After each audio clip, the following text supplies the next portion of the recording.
परीक्षित का विवाह इरावती नाम की कन्या से हो गया। सुचारू रूप से राज्य करने लगा।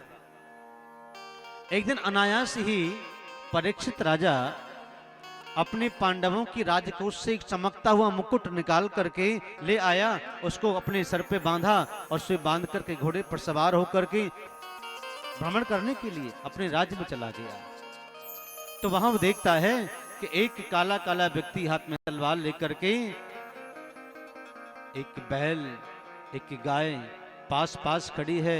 गाय रुदन कर रही है और एक बैल के 3 पग काट दिए हैं और 4 चौथे पैर को भी काटने के लिए तैयार था।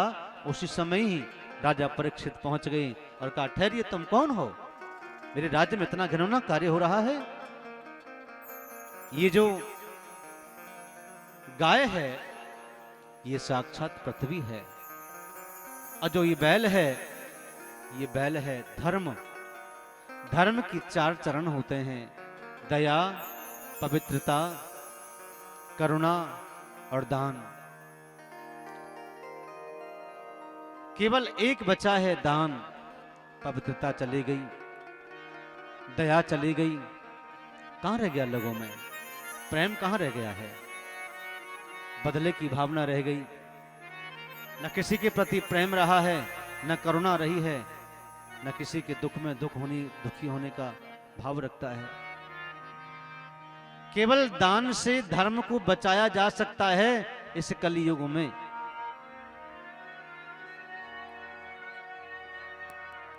राजा परीक्षित ने पूछा, तुम कौन हो?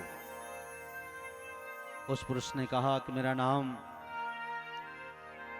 कलयुग है। पृथ्वी ने रुदन किया और कहा कि इस प्रकार से अत्याचार होता रहा तो मैं इस भार को सह नहीं पाऊंगी, इसलिए पाप से मुझे बचाओ। गौ माता ने कहा। राजा परीक्षित तो बहुत उदार थे, संत महात्माओं की सेवा करते, गौ सेवा करते, संत सेवा करते, ब्राह्मण अतिथि का सम्मान करते। राजा होकर के बिल्कुल भी अभिमान नहीं था, क्योंकि अपने बाबा पांडवों की बात बिल्कुल याद थी। कलयुग को प्रताड़ित करने लगे और कहा कि तुम जाओ, तुम मेरे राज्य में नहीं रह सकते।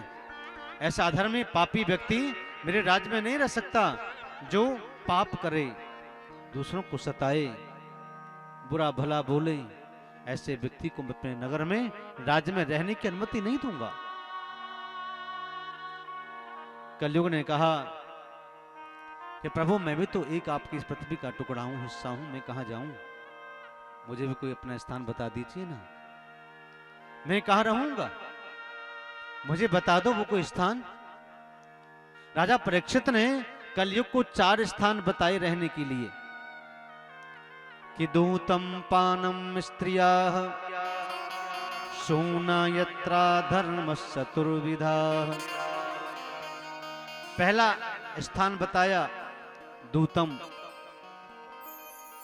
जहां जुआ खिला हो जाता हो वहां कलयुग तेरा निवास होगा। पानम, जहां मदिरा का पान किया जाएगा वहां हे कलयुग तेरा निवास होगा।